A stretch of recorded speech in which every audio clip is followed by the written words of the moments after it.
Vamos lá. Bom, aí teve uma outra reunião também, logo no dia seguinte, tá? Quando o Witkoff foi encontrar com o Putin lá em São Petersburgo, tá? Essa também, aí começa o lado caótico da coisa, né? Então, assim, esse aí já é uma notícia que eu tirei, esse print aí eu tirei do site do Kremlin, né? E ali diz, no site do Kremlin, que essa reunião estava focada nos aspectos da solução da crise. Então, aqui nós estamos falando de negociação e o Witkoff está lá porque ele é o negociador. Tá? E ali estavam presentes, ali na parte de cima, nós temos o Yuri Yushakov ali atrás do Putin, embaixo nós temos o Kirill Dmitriev, que é o negociador da parte econômica, né? Então, eles estiveram lá, conversaram. De imediato, não se falou muito sobre os resultados dessa negociação. Não se falou muito sobre isso. Mas, hoje, justamente hoje, tem uma notícia aí que saiu na imprensa, tá? Que falou justamente que... Vou ler aqui para vocês, tá? O Witkoff deu uma declaração hoje muito importante, dizendo assim, acho que podemos estar à beira de algo que seria muito, muito importante para o mundo em geral. Assim, dando a entender que essa conversa dele com o Putin, ele deve ter dado alguns inputs lá, ele levou para o Trump, e o Trump deve ter meio que concordado, tá? Então, ele falou assim, ele acha que poderia haver mais parcerias comerciais com a Rússia e com os Estados Unidos daqui para frente. Inclusive, isso tem eu creio que isso até tem a ver com aquele acordo de minerais, porque agora o Trump, de uma hora para outra, disse que estava interessado nos gasodutos, aqueles gasodutos da era soviética que cruzam a Ucrânia ali, né? Que alguns deles a Rússia estava usando até há pouco tempo, e tinham outros mais antigos que não estavam sendo utilizados. Então, assim, isso... O Trump está interessado nisso, esses gasodutos ligam a Rússia, os gás russos à Europa, né? Se ele está interessado nisso, ele precisa conversar com os russos primeiro, né? Pode ser que seja um ponto que estava sendo trabalhado aí, e por isso o Trump já inseriu essa exigência lá no tal do acordo de minerais com a Ucrânia, que não tinha, né? Então, isso aí é mais um detalhezinho aí para a gente anotar. E ele fala também, acredito que é uma possibilidade de remodelar o relacionamento russo-americano, talvez de algumas oportunidades comerciais atraentes, e eu acho que dão estabilidade real para a região também. Ou seja, ele está falando... nós estamos no meio da guerra, e ele está falando de acordos comerciais com a Rússia, Então, assim, onde que isso está querendo chegar com essa conversa aí, né? Então, a gente nota que existe alguma coisa por trás disso tudo que está sendo conversado. Dentro dessa conversa aí toda, e essa foto de baixo aqui mostra o Kirill Dmitriev e o Witkoff, lembrando que umas semanas atrás, o Kirill, ele esteve em Washington, e o Kirill ele era sancionado, ele é um economista importante lá na Rússia, ele gerencia os fundos soberanos da Rússia no exterior, e por isso que ele está nessa equipe de negociação aí, porque o interesse dele é resolver o problema das sanções contra a Rússia. E ele esteve lá em Washington, e esteve conversando com o Witkoff. E aí isso gerou uma certa polêmica quando ele esteve lá, porque nessa ida dele a Washington, ele foi convidado pelo Witkoff para jantar na casa do Witkoff.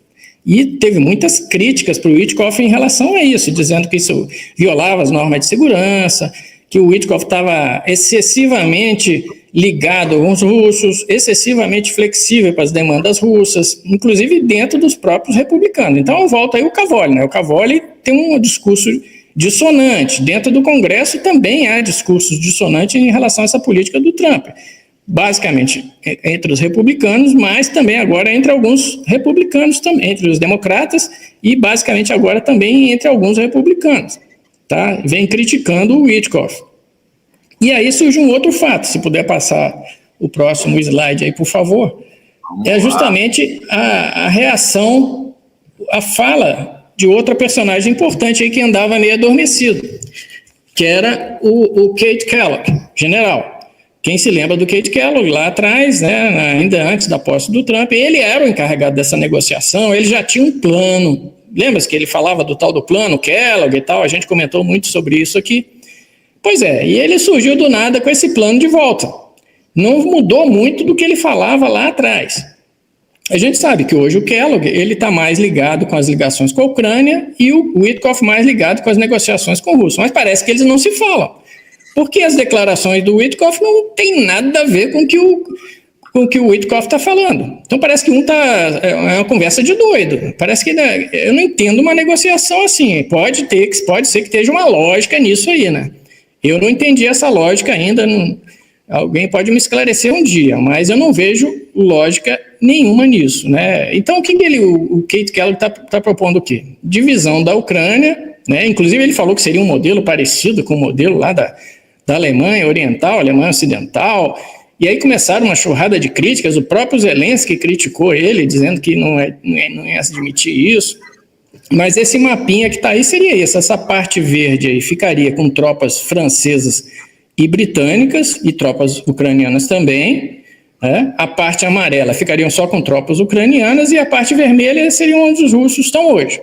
E entre essa parte vermelha e a amarela, né, entre a parte vermelha e a verde não precisa, porque tem o rio de Dnieper ali, né, teria uma faixa vou dizer assim, desmilitarizada de 18 milhas.